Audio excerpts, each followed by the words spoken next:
Au collège d'Apatou, depuis quelques années, l'équipe enseignante a mis l'accent sur l'art dans l'éducation des 600 élèves. Au programme, en plus des disciplines classiques, des ateliers réguliers autour de la sculpture, de la musique et de l'art graphique.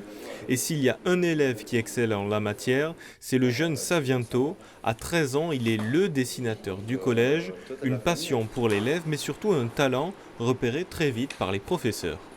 C'est un élève qui est arrivé en 6e au collège il y a 2 ans et qui assez rapidement a demandé à venir, quand il n'avait pas cours, à venir dessiner dans mon bureau, à venir travailler, etc. Moi j'accueille assez volontiers des élèves qui n'ont pas cours et puis qui veulent s'occuper ou qui veulent faire quelque chose. Donc je l'ai vu à plusieurs reprises venir faire des croquis, des dessins. Donc, et puis assez vite je me suis aperçu qu'il avait quand même un petit talent pour le dessin. Donc on l'a sollicité au début à plusieurs reprises pour des productions internes au collège. On lui a demandé de dessiner l'affiche du cross du collège, ce genre de choses. Et puis en discutant avec les professeurs d'art plastique, on s'est dit qu'on pouvait l'emmener encore plus loin, lui proposer autre chose. Et l'année dernière, donc en passage en 5e, on lui a proposé de participer au concours de la bande dessinée d'Angoulême, la bande dessinée scolaire d'Angoulême. Et voilà comment on est arrivé à ce qu'il participe à ce concours et qu'il fasse une production à ce concours. En quelques mois, Saviento élabore donc un scénario pour sa BD, puis sa planche, case par case. Le dessin prend ensuite la direction de la métropole. On est allé à Saint-Laurent et qu'on a envoyé le dessin à Angoulême.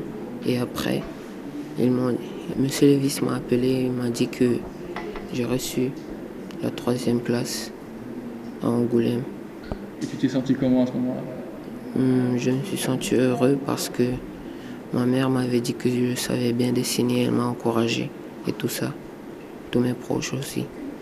3e prix du concours dans la capitale française de la bande dessinée, une première bien sûr à Apatou que Saviento doit à cette planche. Le titre c'est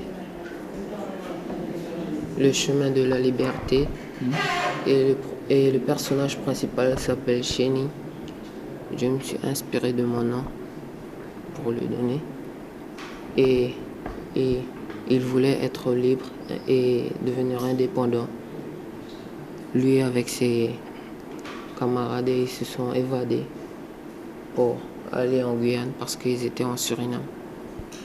J'ai mis les couleurs en dernier parce que pour montrer la liberté et leur joie. Une réalisation qui fait la fierté du jeune homme et de ses professeurs, car ici tout le monde est d'accord, cette planche, mais surtout ce prix, sont des indices prometteurs pour Saviento.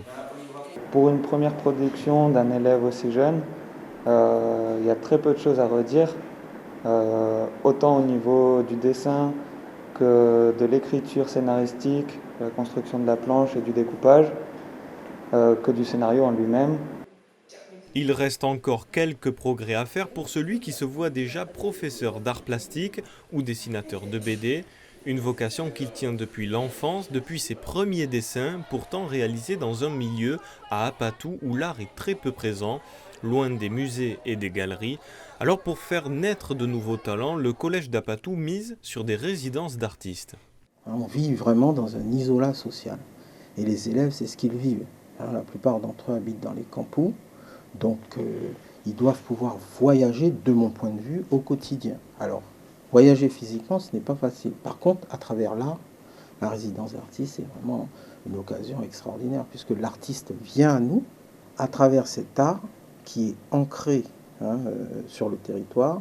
Eh bien, on essaye de leur montrer qu'il n'existe pas que l'art bushilingue, de l'art tembe, pirogue et autres. Non, il existe autre chose. Et les élèves, vraiment, ils adhèrent et ils adorent. Et parce qu'il n'y a tout de même pas que l'art dans le collège et la vie de Saviento, ce n'est pas sur ces planches que l'élève finit sa semaine, mais au stade, avec la grande majorité des garçons d'Apatou. Et une chose est sûre, Saviento se distingue autant avec un ballon qu'avec un crayon.